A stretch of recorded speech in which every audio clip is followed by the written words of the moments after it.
Hello. In this video, I'll be going through a few problems from practice problem set 1-6. In this practice problem set, we are going to be focusing on editing out extraneous material when writing conclusions by themselves. And the reason that this comes up sometimes is that one of the conditions that has to be met when we write a conclusion by itself is that we have to ensure that the conclusion as we write it contains all and only the information that the arguer intends as part of the conclusion. So sometimes it will happen that an argument is presented, but there's also some additional information, side comments, remarks, all sorts of things, all layered together with the argument. And when that happens, we have to recognize it as not irrelevant, perhaps, but irrelevant to what the conclusion actually is, and edit it out. This can come up in several different ways, and I'm going to illustrate those for you by going through particular problems from 1-6, starting with number 1, which are some lyrics from a Lynyrd Skynyrd song called The Ballad of Curtis Loew. The lyrics say, "People said he was useless, then people all were fools, 'cause Curtis Loew was the finest picker to ever play the blues." Well, we are going to make note of any premise introducers or conclusion introducers that are used here. And of course, I notice 'cause at the beginning of the third line. 'Cause is short for because. So of course, it's a premise introducer.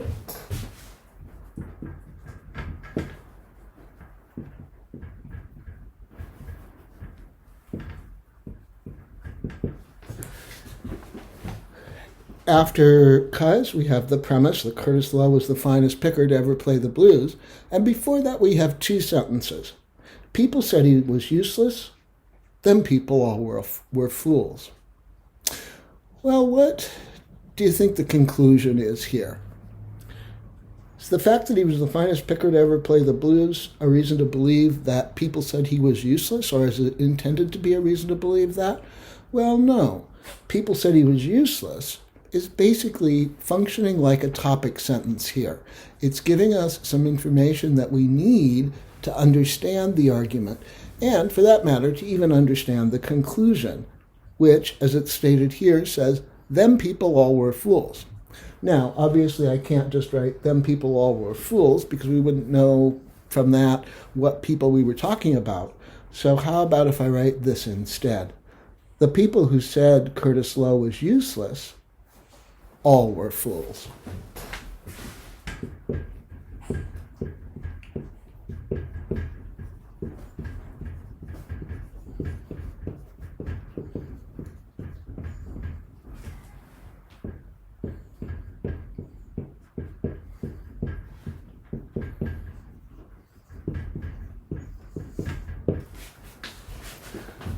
So again, in number 1, the first line in the lyrics, "People said he was useless," is a topic sentence, but it's a topic sentence that's necessary for understanding the argument.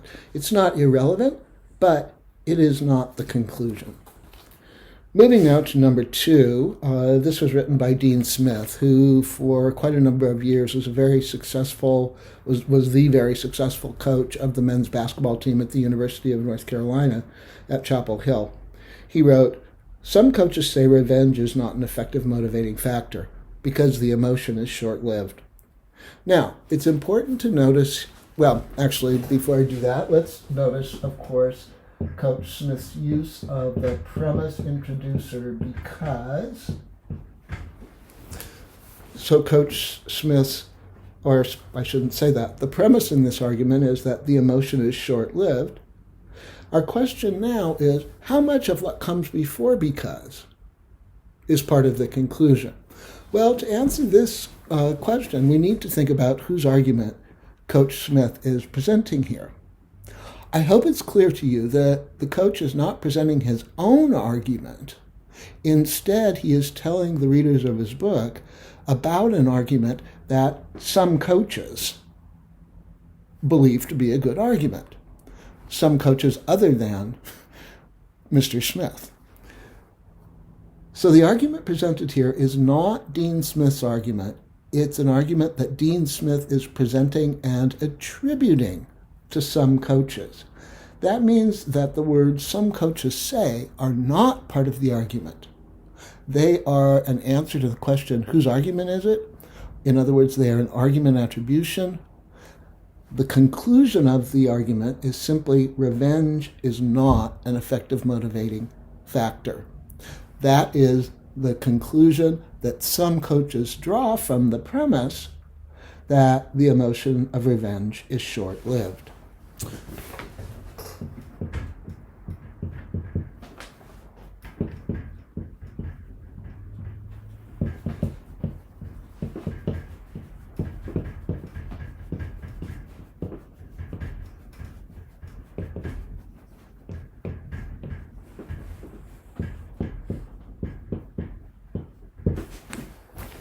Okay, I want to move now to number 3, which is from one of the Winnie the Pooh books. Is Small lost? Pooh asked. Well, said Rabbit, nobody has seen him for a long time, so I suppose he is.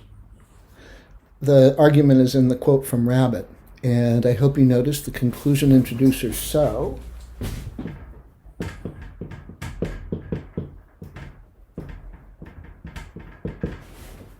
We'll be looking after the word so to find the conclusion. After the word so, here's what Rabbit says. I suppose he is. Now, it happens fairly frequently that when somebody gets to the point of their conclusion, they might say something like, I suppose, I believe, I know, I think, I gotta say, something like that. And almost never is that actually part of the argument. It's basically like a side comment. Notice here that Rabbit's conclusion is not about himself. The sentence, I suppose he is primarily about Rabbit. I, the subject of that sentence, refers to Rabbit. But that's not what's going on here in this argument. Pooh's asked whether Small is lost, and Rabbit is giving a reason for believing that he is. So we ignore I suppose, and again, almost always if someone says I suppose, I know, I believe, I think, or something along those lines at the point of their conclusion, almost always that is not part of the argument. There could be some exceptions to that, but it's very unusual. We'll get the conclusion from he is. Obviously, I can't just write he is. That doesn't make sense by itself. He refers to Rabbit. So Rabbit is what? Well, lost. So the conclusion, I'm sorry, not Rabbit, Small. So the conclusion of Rabbit's argument here is that Small is lost. All right, I want to do one more from this practice problem set as soon as I erase the board, and that will be number 9.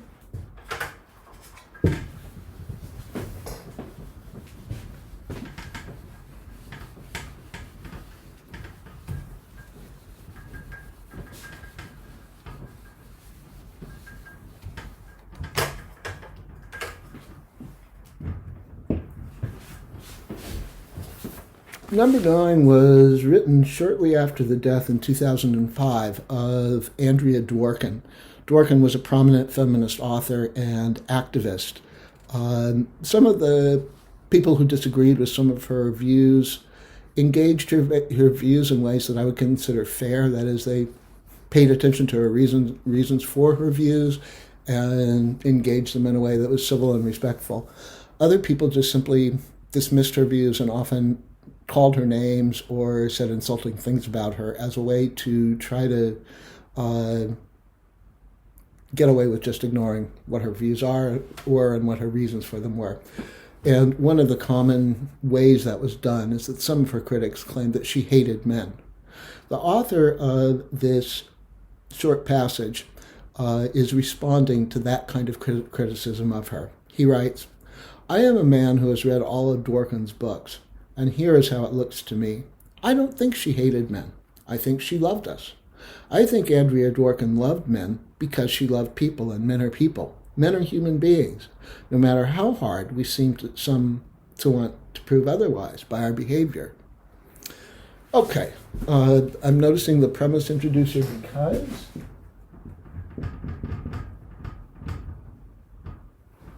So let's just focus for a moment on the section that includes because. We've got one sentence followed because, followed by something else, and something else, and then a bunch more stuff. We know that in a structure like this, because introduces a premise, and's going to then give us something else of the same kind that we have just gotten, so another premise. So the conclusion is going to be in this position. In this position, in that sentence, we find the following. I think Andrea Dworkin loved men. I think, those words I think, in this passage are like I suppose in the quote from the character Rabbit that we looked at last. The writer of this passage is not trying to prove that he thinks something. No, he's trying to give reasons for believing that Andrea Dworkin loved men. And that's all there is to the conclusion here.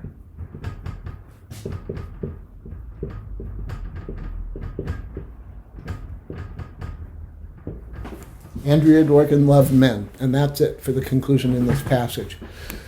There is a lot of extraneous material here, a lot of things that I would call side comments. When the author says, I'm a man who has read all of Dworkin's books, that's not really part of the argument so much as him trying to establish that he's in a good position to have a view about whether or not she hated men. Then there's a lot of repetition. Men are people, men are human beings. And then there's a side comment that men are human beings. No matter how hard we sometimes seem to want to prove otherwise by our behavior. So a lot of extraneous material here, as well as a lot of repetition. And again, the conclusion is simply Andrea Dworkin loved men.